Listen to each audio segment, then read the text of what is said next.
Hi, DalaDFitness with Workout Tip Tuesday. Last week we did the sit-ups, just learning the sit-ups and getting a feel for a sit-up if you're not familiar with sit-ups. And today we're going to keep with the sit-ups, this time adding modification, maybe about 2 and a variation. So let's see how this is going to go. So again, I'm placing my feet under the couch for some support for my feet to allow me to be able to get up in my sit-up. So what we learned last week, the military style sit-ups, which is what I do in the military here. I just stick with this mainly because I have to do it for PT testing, so it's easier for me to do that. And that's your sit-up. Now, if you want, like if you find that sit-ups put a lot of stress on your back and you find that they're like incredibly challenging to do it, they cause you pain, you could use the hands to give you some momentum to get up off that sit-up. So you're going to use the core and bring the hands up. You're not throwing the hands, you're just using the hands, but the core is the most worked, okay? So you're using the core, but the hands are giving you some support, and then you're lifting from the floor or your mat. So you'll feel the difference in using the hands to create that momentum for your sit-up. And also, if you're doing sit-ups, you can say, oh, my neck, oh, that's too much for my neck. You could support the neck with your hands. I know people say fingertip to temple, but I like to come right here to the base of my head. You don't want to really cup your hand behind your head and like pull. No, that's not comfortable on the neck. So I support myself here. Listen, I don't got time for this. No, I need support on my head, especially if I'm doing crunches. But with sit-ups, you can put your fingertips to temple or right here behind the head and then come up. You have some support for your neck there, but you're still engaging the core as opposed to pushing your head up to come in a sit-up. Now, I don't like sit-ups at all. You're like, my back don't like it. You can just place your feet on the floor, fingertips to support your head, and just lift up, then come back down, shoulder blades lifting off the mat, your basic crunch. I don't fancy crunches because I feel like, oh, my neck. No matter what I do, but I find that the best way for me to give my neck some support is to put my fingertips right there on the back of my head and just kind of, my fingertips are like just resting underneath my head, so I'm not pushing my head to get up.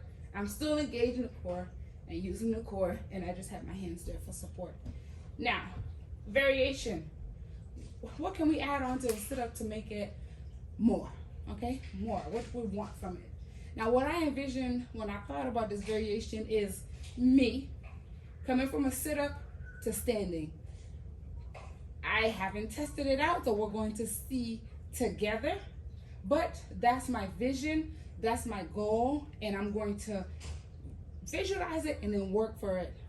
We shall see. I'm going to use my hand because I am almost certain that I'm going to need that momentum, and I'm going to attempt or try to stand up from this sit-up position. Let's see. Okay, all right. Attempt number 1. Oh, my butt came off the floor. You saw that? Attempt number 2. Now, what may be happening is that the couch isn't, I can feel the couch lifting a little bit, but then that's me trying to rationalize and give myself a reason why it's not working, but that's a little bit more for my core. Whoop! Talk about intense, just lifting my butt coming off the floor is like, core engagement, full on core engagement, especially in that lower core, that trouble area that I tend not to hit as much because I'm always doing standing core and then like a lot of more dancing that work the upper core and then the obliques. So you got to do different stuff to hit those lower ab muscles. This is one of them. That's perfect. All right, we see what the objective is, what the goal is. That's a variation. Try to stand. If you could do that, bravo. I would love to see a video of that. Please share it with me, and I will definitely applaud you and aim to do the same myself. But for today, we're going to give that a break and show another variation.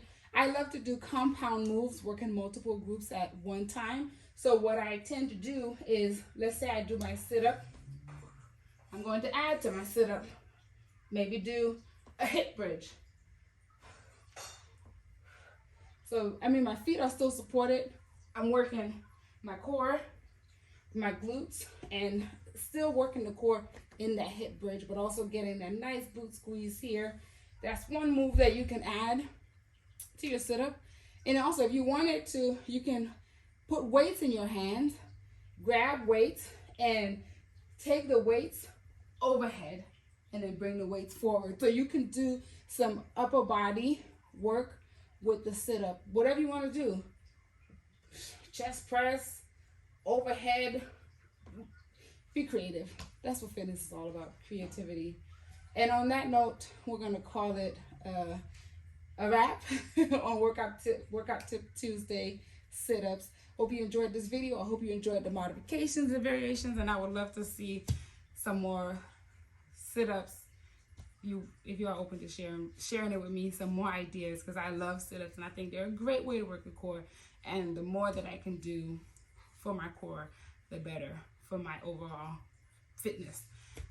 DalaDFitness, thank you for watching. Like, subscribe, and share. I appreciate you very much.